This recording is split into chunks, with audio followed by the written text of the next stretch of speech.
Pero sabi nila, baka makahanap pa kami ng witness o witnesses Ayun. habang naghihiring. Anong konklusyon? Hanggang ngayon, naghahanap pa kayo ng ebidensya. O, di ba? Hanggang ngayon, hindi pa kayo sigurado. Wala Hindi pa yan. tapos.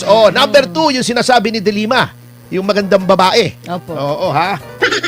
Na gusto niyo bumalik at magpasampi na pa ng mga dokumento. Tapos na nga, ang haba-haba na nga yung mini trial nyo na wala naman sa batas. Tuloy pa rin ang kontrobersya mula dito sa impeachment. Kung saan, eto, napakaganda. With the kind permission of our compañero Paulo Panelo, na, eto, magaling tong si Paulo Panelo mana sa kanyang ama, nakasamahan din natin dito sa SMNI. Talaga? Na si Attorney Sal Panelo. Ayun. Yan.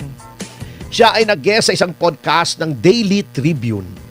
Isang pahayagan kung saan ako sumusulat. At tinalakay niya po, napakaganda ng kanyang pagtalakay doon sa mga issue tungkol sa mga ibinabatong paratang laban kay Vice President Sara Duterte. Yan. At ang isa sa mga napakaklaro niyang tinalakay ay yung usapin ng unexplained wealth di umano. Yan. At ang unang-unang in-emphasize niya, eto kasing mga prosecutors noong nasa Quadcom sila at noong dinidinig nila yung probable cause. Hindi pala Quadcom, yung committee, Justice Committee. Palagi nilang sinasabi, paulit-ulit, bilyon-bilyon daw ang salapi ni Vice President Sara Duterte at ang kanyang asawa na si Attorney Mans Carpio. Unang-una, kinlaro na po yan ng bangko. Sinabi na ng Bank of the Philippine Islands, mga bossing, mali po, nagkaroon ng computer error. Yung sinasabi nyong 2 bilyon o B, 2 milyon lang po yun. Oy, grabe. Oo, yan. Grabing Nagkamali pagkakamali po yan. ang DPI. At inamin naman, at talaga naman nagkakamali. Oo. Paminsan-minsan, kumbaga ay tao lang. Yes. Pero hindi natin pwedeng sabing tao lang kasi computer So, computer lang. Kaya nga, ang sinasabi nitong si Attorney Panelo, bagamat hindi siya kasama Opo. doon sa defense team, ay siya ay abogado ni Vice President Sara Duterte sa mga ilang mga usapin. Opo. At nakita naman po natin kung gaano kahusay nagagampanan ni Attorney Paulo Panelo ang kanyang katungkulan. So, yan po. Happy 1,000 live viewers po. Maraming salamat po thank you. sa inyong lahat. Oo. Yan. Alam nyo, yan ang sinasabi ko kasi, huwag kayo magpapaniwala doon sa ibang mga house prosecutors. Kaya ganito, ganon, nagja-jump to conclusion. Siyempre, ang ginagawa po kasi nitong mga house prosecutors, sad to say, ay yung playbook o yung ginawa nila na nagawa nila dati kay Chief Justice Corona. Na pinalabas sila ang daming kinita ng tao. Hindi naman ganon, labas-pasok Halimbawa, nagpasok ako ng pumasok 500, lumabas 300.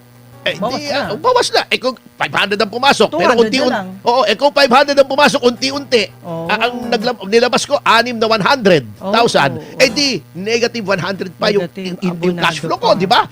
Hindi po kasi yung report na yon ang accurate na report. Ayun. Ngayon, yung tungkol dun sa sinasabi ng bantang pagpatay sa Pangulo, tignan nyo yung konteksto. In-explain na po yan Isang araw i-explain natin yan. Komplikado yan. Oo. Yung threats. Di ba sabi niya, pag may nangyari sa kanya, ganito. Meron ba namang banta conditional. sasabihin. Oo. Kengkoy naman Oo. Ngunit Parang blatter yan, attorney, di ba? Oo. Halimbawa, merong ano sa'yo, nanakot sa'yo. Binlatter mo para alam nila kung sinong titira sa'yo. Oo, yes. Oo, maaaring ganun yun. Pwede yun. Protection yun. Pwede yun. Kaya nga, titignan yung konteksto. Opo. Di ba? Hindi mo alam kung paano di ba? Opo, yun. Kaya nga, si Attorney Panelo ay nananalig na kapag nakita ng mga senators, judges, yung ebidensya ay mapapawalang sala si Vice President Sara Duterte. At alam yan ng prosecution na mahina ang kanilang kaso. Bakit ko nasabi yan? Hindi to haka-haka Bakit po? Hindi to haka-haka burning love. Haka-haka burning love. Alam niyo yun? Elvis Presley yun. Okay. Aha. Ito po kasi ay unang-una, number 1. Okay. Unang-una na, number 1 pa. Ano? Congratulations eh. No? Ayos yun ah. Okay. Oh, happy 1.1K Wow! live viewers! Thank Maraming you. salamat mga Thank you, kasama. guys. Oo, anyway, babalik tayo rin sa topic.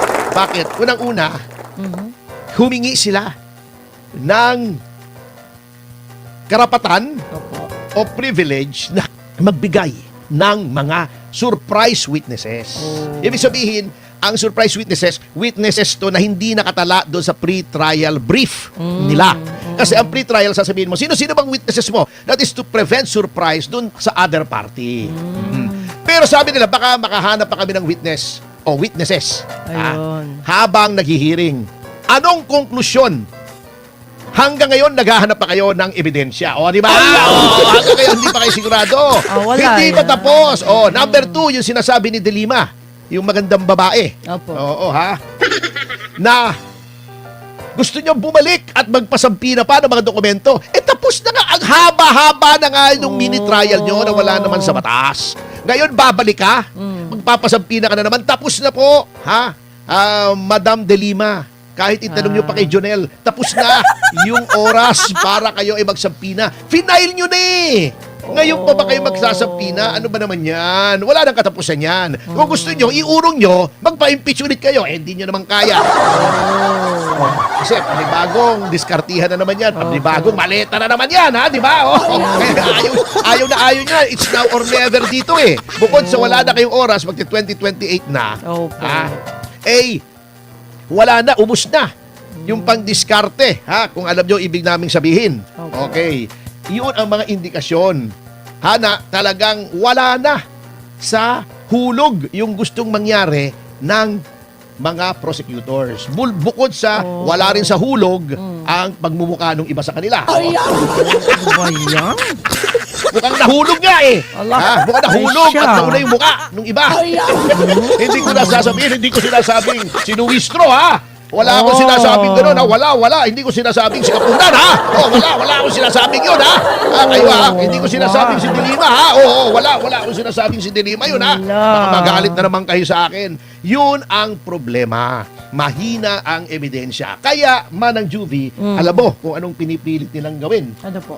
Pinipilit nila na dahil daw nakakulong si Jinggoy Estrada at dahil daw nagtatago si Senator De La Rosa, yung 16 daw na nakalagay sa saligang batas, hindi na daw 16 yun, 15 na. Baka pwede pa daw 14.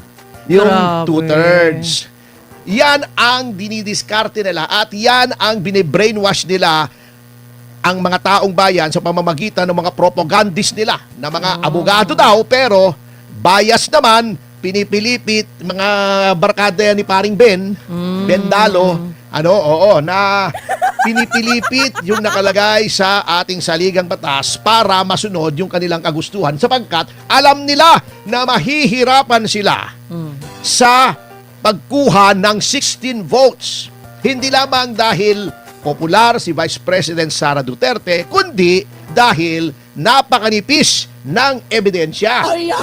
Kung anong kapal ng pagmumuka ng ilang mga House prosecutors, yun din ang nipis ng ebidensya. Bomalabs Yun ang yan, mabigat. bomalabs. Oo. Kaya pinipilit nila. Ngunit, tama po ba? Pag-aralan natin Sige po. ang konstitusyon, nakalagay sa konstitusyon, unang-una. Hindi ko nalalagay yung mga article, chuchu-chuchu, hindi naman po tayo nagle-lecture ng batas dito. Opo. Baka mabagot kayo sa akin.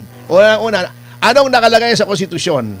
Sa Article 6. Sabi ko, hindi ako magsisitas, nagsitas Tapos din. nagsitas Hindi ka pa rin. napigil. Okay. Ang Senado ay binubuo ng 24 na miyembro. Miyembro! Yes. Okay. Ayon sa batas, sino-sinong miyembro ng Senado?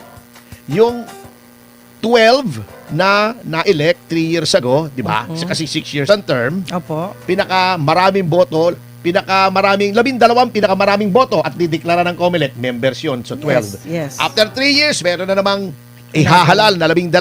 Other Dineklara ng COMELEC, 24. Okay. Kalahati niya nagpapalit every 3 years. Yan ang Ah, disenyo ng okay. ating konstitusyon. Ayun, maliwanag yun. Maliwanag. Okay. Anong nakalagay sa yung Articles of Accountability on Accountability, Article 11, kung hindi Okay. ako nagkakamali. Mhm. Ang isang impeachable official ay mako-convict lamang. I-distinguish nga pala natin, ano? Kasi sabi nila, hindi may impeach. Opo. Na-impeach na si Vice President Sara Duterte. Mm. Yun pong pag-transmit ng House sa Senado ng Articles of Impeachment after finding probable cause, kahit gaano kasarsuela Mm. yung ginagawa nila roon, ay impeach na po si Vice President Sara Duterte. Okay. Ang kailangan ay ma-convict siya. Kumbaga sa korte, para madali nating maunawaan, kapag ako ay dinemanda, let's say, ng estafa, Okay. o halimbawa, kung ano mang krimen, Okay, okay. at sabi ng piskal, may probable cause, isasampay information sa court, akusado na ako, pero hindi pa ako convicted, lilitisin pa. Ito yung Opo. paglilitis ng Senado sitting as an impeachment court. Okay? Ayun. Sabi ng konstitusyon, ang conviction ay all the members of the Senate. Okay. All the members. Ibig sabihin, 2/3 ng all the members sa 24 ay 16. Ngayon may sinasabi sila, nagtatago si Senator Bato. Ha? Mm. Teka muna. Oo, nagtatago siya. Hindi siya maka-attend kasi tinatakot nyo eh. Mm. Hinahabol nyo eh. Sinasabi nyo may warrant. Kahit ang opinyon ng marami ay hindi valid yung ICC warrant dito. Yes. Sige, balasubasin nyo na ang soberanya ng Pilipinas para makaharas lang kayo ng kalaban sa politika. Nagtatago. Siya ba ay hindi na miyembro ng Senado? Miyembro pa rin. Miyembro! Oh. Mm. Si Jinggoy ba ikinulong dahil sa kasong plunder? By the way, bilib po tayo, saludo tayo. Oo, Kay Jinggoy may Estrada. dignidad yan, kahit Hindi paano. nagpatakot, hindi Yes. nagpatinag, hindi umatras. Tama. Alam nyo, lalong lumaki ang paghanga ko kay Jinggoy Jinggoy Estrada. Estrada. Anyway, babalik tayo sa diskusyon. Okay. Okay, sinabi na, suspendido. Mm. Kapag ikaw ay suspendido, hindi mo magawa yung mga katungkulan mo bilang senador. Mm. Ikaw ba itanggal sa pagkasenador? Hindi. Oh, edi 24 pa rin ang member. Yes, 16 oo. pa rin. Iyon. Okay. Oy, happy 1.5 thousand 1.5. Hi. live viewers sa DZAR YouTube channel. Iyon. Okay, maraming Yeah. salamat Thank po you, sa inyo. guys. Anyway, okay. Di ba? Ilan pa rin ang membro? 24. 24. Okay. May namatay ba? Wala. Oo, although may mga senador na gusto nung mga ibang tao mamatay na, wag naman po. Wag naman, wag naman. Kahit busit na kayo Bad sa pagbubuka, halimbawa ni Lacson, wag nyo namang naisi na mamatay. Oh, Hindi wag. po tama yun. Bad yun. Wag. Busit na kayo sa pagbubuka ni Rizzo Ontiveros, wag nyo namang naisi Wow. na mamatay. Wag Bad po. yun. Hindi po Sige, tama sige. yun. Hindi po mga Kristiyano yun. Anyway, Opo. bumalik na tayo rito sa ating diskusyon. Ano? Okay. Oo. Sige, di 24, Oh. 16 pa rin. Ang kailangan. Oo, kahit Oh. absent. Okay. Ang magkakaroon lang ng bakante ay kung may mamatay, Aha. o ma-expel, Yan. o ma-disqualify.